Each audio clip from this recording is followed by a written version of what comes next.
بسم اللہ الرحمن الرحیم اللہم صلی علی محمد وعلی آل محمد کما صلیت علی ابراہیم وعلی آل ابراہیم انک حمید مجید اللہم بارک علی محمد وعلی آل محمد کما بارکت علی ابراہیم وعلی آل ابراہیم انک حمید مجید۔ مدینہ منورہ سے راشد محمود سمرو آپ سے مخاطب ہوں۔ مکہ مکرمہ سے نکلنے سے قبل میں نے سندھ کی صورتحال پر ایک ویڈیو پیغام جاری کیا تھا۔ اس ویڈیو پیغام پر مختلف ساتھیوں اور مختلف لوگوں کی طرف سے رد عمل سامنے آیا ہے، کچھ سندھی بھائیوں کی طرف سے اور کچھ پشتون بھائیوں کی طرف سے۔ سندھی بھائیوں کا شکوہ یہ ہے کہ آپ نے پشتونوں کی حمایت میں بیان دیا ہے، اور پشتون بھائیوں کا شکوہ یہ ہے کہ آپ نے سندھی قوم پرستی کا کارڈ استعمال کیا ہے۔ کون کیا تبصرہ کر رہا ہے، کیا نہیں کر رہا، کون کیا لکھ رہا ہے، کیا نہیں لکھ رہا، مجھے اس کی بالکل کسی قسم کی کوئی پرواہ نہیں۔ لیکن جمعیت علماء اسلام کے کارکنان کیا لکھ رہے ہیں، میرے ساتھی، میرے دوست، میرے احباب، میرے ٹیم کے حصہ رہنے والے ساتھی کیا تبصرہ کر رہے ہیں، اس کی مجھے فکر ہونی بھی چاہیے، فکر ہے بھی، اور یقیناً میرے کارکنوں کو، میرے ساتھیوں کو، میرے بھائیوں کو مجھ سے پوچھنے کا، مجھ سے سوال کرنے کا اور وضاحت طلب کرنے کا حق بھی حاصل ہے۔ یقیناً جمعیت علماء اسلام کے کارکنان کی یہ ذمہ داری ہے، اور میری بھی ذمہ داری ہے کہ میں ان کے سوالات کے جوابات دوں۔ جو ساتھی جو لکھ رہا ہے، جو کہہ رہا ہے، جس طرح لکھ رہا ہے، جس کا جو ظرف ہے، اپنے ظرف کے مطابق وہ اپنا جو ہے وہ معاف ضمیر، کوئی گالیوں کی صورت میں، میرے کہا شاید حج کے بعد کچھ گناہ رہ گئے ہیں تو گالیوں سے مزید گناہ جھٹ جائیں گے۔ تو الحمدللہ اس وقت بھی مدینہ منورہ میں آپ سب کے لیے، اپنی جماعت کے لیے، ایک ایک کارکن کے لیے دعا گو ہوں۔ اللہ تبارک و تعالی جماعت کو ترقیاں نصیب فرمائے۔ میری گفتگو سے جو اب تک اعتراضات سامنے آئے ہیں وہ 3 ہیں، اور ان تینوں پر بات کرنا چاہتا ہوں۔ پہلا یہ کہ سائیں آپ نے ایک قاتل اور ایک شرابی اور ایک بھتہ خور کو شہید کہہ دیا، اور اس کی مذمت کی، اور فلاں کیا اور فلاں کیا اور فلاں کیا۔ بات یہ ہے کہ میں نے جوڈیشل انکوائری کا مطالبہ کیا ہے، اور اب بھی اسی جوڈیشل انکوائری کے مطالبے پر قائم ہوں کہ عدالت کو تحقیقات کروانی چاہیے۔ کون قاتل ہے، کون مقتول ہے، کس نے مارا ہے، کیوں مارا ہے۔ عدالت کا کام ہے کہ کسی کو بری الذمہ کرے، کسی کو قاتل ٹھہرائے، کسی کو مقتول ٹھہرائے۔ جو اس قتل میں ملوث ہے اس کو قرار واقعی سزا بھی عدالت دے۔ اب بھی، پہلے بھی میرا مطالبہ یہ تھا، اب بھی میرا مطالبہ یہ ہے، اور میں اب بھی مطالبہ کرتا ہوں کہ عدالت کو واقعے کی تحقیقات کرنی چاہیے۔ شرابی تھا اس لیے اس کے قتل کی مذمت نہیں کرنی چاہیے، ڈاکو تھا اس لیے مذمت نہیں کرنی چاہیے۔ یہ کون طے کرے گا کہ وہ شرابی تھا، وہ ڈاکو تھا، وہ کیا تھا، وہ کیا تھا، وہ کیا تھا۔ بہرحال ہر ایک کا اپنا ذاتی عمل ہوتا ہے۔ ایک خون ہوا ہے، قتل ہوا ہے، اور اس پر پورے سندھ میں رد عمل سامنے آیا ہے، جس کی جتنی بھی مذمت کی جائے وہ کم ہے۔ کسی کو کسی صورت کسی کو قتل ناحق کرنے کی اجازت نہیں دی جا سکتی۔ دوسری بات کہ جی آپ نے قوم پرستوں سے رابطہ کیوں کیا، ان سے بات کیوں کی؟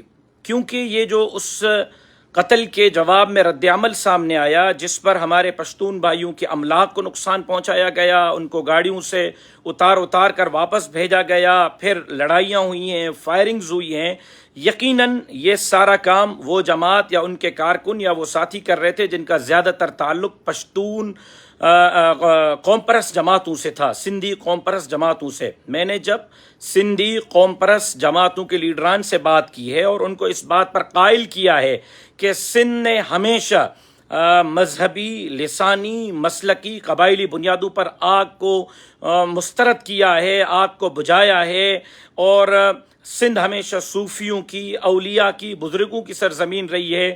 ہمیں اب بھی مل کر کردار ادا کرنا چاہیے اور لسانی، قبائلی، مذہبی، مسلکی بنیادوں پر آگ کو بجھانا چاہیے، جس پر تمام قوم پرست جماعت نے نہ صرف میری بات سے اتفاق کیا بلکہ انہوں نے اس کے بعد سنان خان قریشی صاحب نے پریس کانفرنس کی، ڈاکٹر قادر مکسی صاحب نے ویڈیو پیغام جاری کیا، ریاض چانڈیو صاحب نے ویڈیو پیغام جاری کیا، ایاز لطیف پلیجو صاحب نے اپنا بیان جاری کیا اور سب نے اپنے کارکنوں کو پرامن رہنے کی ہدایت جاری کی، پشتون بھائیوں کے املاک کو نقصان نہ پہنچانے کی اپیل کی۔ انہوں نے اپنے اپنے کارکنوں کو یہ کہا کہ سندھ کو پرامن رکھیں، سندھ کو لسانی بنیادوں پر لڑائی سے محفوظ رکھیں۔ اگر سندھ کی قوم پرست قیادت کو اس بات پر قائل کرنا اور ان کو یہ بات باور کرانا کہ سندھ لسانی بنیادوں پر کسی بھی تصادم کی متحمل نہیں ہو سکتی، اور اس پر وہ قائل ہوئے، اور قائل ہونے کے بعد انہوں نے اپنے اپنے کارکنوں کو اگر پشتون بھائیوں پر حملوں سے روکا ہے، لسانی، مذہبی، مسلکی، قومی بنیادوں پر لڑائیوں سے روکا ہے اور جمعیت علماء اسلام کے موقف کو قبول کیا ہے، تو اس پر ہمارے پشتون بھائیوں کو جمعیت علماء اسلام کا مشکور رہنا چاہیے کہ جمعیت علماء اسلام کی کاوش کی وجہ سے یہ ممکن ہوا کہ جمعیت علماء اسلام کی گزارش پر قوم پرست جماعتوں کے رہنماؤں نے وہ مکمل طور پر اپیل کی ہے پورے سندھ کے عوام کو کہ وہ پشتون بھائیوں کے املاک پر نقصان نہ پہنچائیں۔ سندھ نے ہمیشہ اپنے منی پاکستان کراچی کو کیوں کہا جاتا ہے؟ اس لیے کہ کراچی میں سندھی زبان بولنے والے کم ہیں، باقی زبان بولنے والے زیادہ ہیں۔ ہمیشہ سندھ نے مہمان نوازی کی ہے، سندھ نے ہمیشہ غیر سندھیوں کو اپنے دل میں دروازے کھولے ہیں، ان کی مہمان نوازی کی ہے۔ میں سمجھتا ہوں کہ یہ واحد پورے پاکستان کا شہر اور صوبہ سندھ ہے جو مہمان نواز رہا ہے اور رہتا ہوا آ رہا ہے، اور یہ سندھ کے لیے اعزاز ہے کہ سندھ جو ہے وہ اپنے باقی قوموں کے ساتھیوں کو جو ہے وہ اس نے خوش آمدید کہا اور اپنے دل کے دروازے کھولے۔ جہاں تک آخری اعتراض جو ساتھیوں کے اعتراضات سے مجھے سامنے آیا کہ جی آپ نے آل پارٹیز کانفرنس کی بات کی، غیر ملکیوں کی بات کی، اس حوالے سے قوم پرست قیادت کی طرف سے یہ چیز سامنے آئی جب میں نے ان سے مشاورت کی کہ بھائی پشتون بھائیوں کے املاک کو نقصان سے بچایا جائے، آپ سب میدان میں آئیں، مل کر مشترکہ طور پر لوگوں کو روکیں کہ وہ سندھ میں کسی قسم کی وہ دہشت گردی یا کسی قسم کی توڑ پھوڑ یا کسی قسم کے لوگوں کے املاک کو نقصان پہنچانے سے باز آئیں اور ہم سب مل کر سندھ میں امن امان قائم کرنے کے لیے مشترکہ جدوجہد کریں۔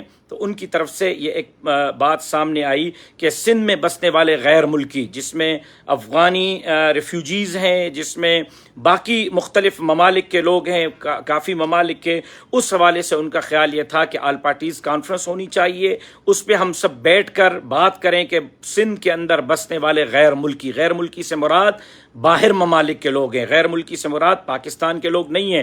اس پر میں نے ان سے اتفاق کیا کہ بالکل آل پارٹیز کانفرنس ہونی چاہیے، وہ اپنا موقف رکھیں گے، ہم اپنا موقف رکھیں گے، وہ اپنی جماعت کا نظریہ رکھیں گے، ہم اپنی جماعت کا نظریہ رکھیں گے۔ اس پر جو اعلامیہ ہوگا وہ مشترکہ اعلامیہ ہم وفاقی حکومت اور سندھ حکومت کے سامنے رکھیں گے اور ان سے درخواست کریں گے کہ سندھ کے جماعتوں کے اس اعلامیہ پر عمل درآمد کیا جائے۔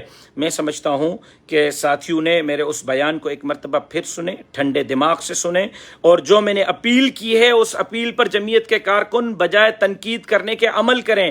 آپ کے تنقید سے آگ بجھ نہیں رہی، آگ بڑھ رہی ہے۔ میں نے بارہا، ایک مرتبہ نہیں، 2 مرتبہ نہیں، 10 مرتبہ اپیل کی ہے کہ آگ بجھانے والے بنے، آگ لگانے والے نہ بنے۔ سندھ صوفیوں کی سرزمین ہے، سندھ اولیاء کی سرزمین ہے، سندھ جو ہے وہ پیار اور محبت کی سرزمین ہے۔ ہم نے ہمیشہ لسانی بنیادوں پر، قبائلی بنیادوں پر، مذہبی بنیادوں پر، مسلکی بنیادوں پر آگوں کو بجھایا ہے۔ مندروں میں آگ لگی ہے، جمعیت علماء نے اپنا کردار ادا کر کے بجھایا ہے۔ امام بارگاہوں میں بم دھماکے ہوئے، جمعیت علماء تعزیت کے لیے پہنچی۔ لال شہباز کلندر کی نگری میں بم دھماکہ ہوا، سب سے پہلے جمعیت علماء پہنچی، اور اس کے بعد پھر مسجدوں پر حملے ہوئے، سب سے پہلے جمعیت علماء نے کردار ادا کیا۔ سندھ کے اندر قبائلی لڑائی ہوئی، اس 1100 افراد قبائلی لڑائی کے نظر ہوئے، قتل ہو گئے۔ ان 1100 افراد کے تصفیہ کرانے والی جمعیت علماء اسلام تھی۔ فیصلہ پڑھنے والے میرے شہید والد ڈاکٹر خالد محمود سمرو تھے۔ جو رویہ ہم نے اس وقت اپنایا ہوا ہے، اس رویے سے ہم آگ بجھا نہیں رہے، آگ بڑھا رہے ہیں۔ میں مدینۃ الرسول سے جمعیت علماء اسلام کے تمام کارکنان کو اپیل کرتا ہوں کہ میرے اس گفتگو کو دوبارہ سنیں، ایک ایک لفظ کو سنیں، توجہ سے سنیں، اور اس کے بعد اس بیان کو جو اب میں کر رہا ہوں، میرے اس بیان کو سنیں، اور دونوں کو ملا کر اور پھر جو ہے وہ آپ اس کا کوئی نتیجہ اخذ کریں۔ یقیناً جو ہم کہہ رہے ہیں کہ قبائلی بنیادوں پر، لسانی بنیادوں پر، مذہبی بنیادوں پر، مسلکی بنیادوں پر جو ہے وہ آگ بجھائیں، لڑائی سے باز آئیں، سندھ کو پیار اور محبت اور پاپوں کی زمین بنائیں، صوفیوں کی زمین بنائیں، اس کا کیا مطلب ہے؟ اس کا مطلب یہی ہے کہ سندھ میں رہنے والے پشتونوں کی جان، مال، عزت اور آبرو کے تحفظ کو یقینی بنائیں۔ ہم تو غیر مسلم لوگوں کی جان، مال، عزت اور آبرو کے تحفظ کی بات کرتے ہیں، ان کے تحفظ کے لیے ہم اپنا کردار ادا کرتے ہیں، تو اپنے بھائیوں کے لیے ہم کردار ادا کیوں نہیں کریں گے؟ میں سمجھتا ہوں کہ میرے اس گفتگو کے بعد جمعیت علماء اسلام کے کم سے کم کارکن جو ہے وہ اطمینان رکھیں گے، اور یقیناً اب بھی میرا جو ہے وہ گفتگو کا خلاصہ یہی ہے کہ حیدرآباد میں جو قتل ہوا ہے اس کی میں شدید الفاظ میں مذمت کرتا ہوں، عدالتی تحقیقاتی کمیشن کا مطالبہ کرتا ہوں، اور عدالت فیصلہ کرے کہ کون مجرم ہے کون مجرم نہیں ہے۔ نہ آپ کو حق ہے، نہ مجھے حق ہے، نہ XYZ کسی کو حق ہے۔ عدالت فیصلہ کرے۔ اگر عدالت پشتون بھائی کو مجرم قرار دیتی ہے تو اس کو سزا ملنی چاہیے، اگر اس کو بری کرتی ہے تو وہ بری ہونا چاہیے۔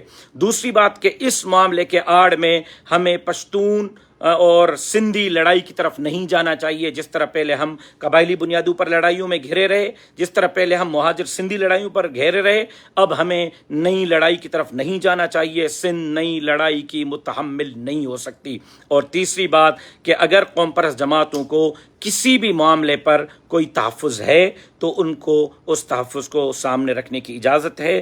بالکل بیٹھیں، بات کریں، اور آخر میں پھر یہی کہوں گا کہ سندھ سندھیوں کی تھی، سندھ سندھیوں کی ہے، سندھ سندھیوں کی رہے گی، اور سندھ میں بسنے والے تمام وہ بھائی جن کو سندھ نے اپنے سینے میں، اپنے شہر میں، اپنے گھر میں جگہ دی ہے، وہ ہمارے بھائی ہیں۔ ان کے جان، مال، عزت اور آبرو کا تحفظ پہلے بھی کیا ہے، اب بھی کریں گے، اور انشاءاللہ کرتے رہیں گے۔ مدینہ منورہ سے آپ تمام حضرات کو والسلام علیکم ورحمۃ اللہ وبرکاتہ۔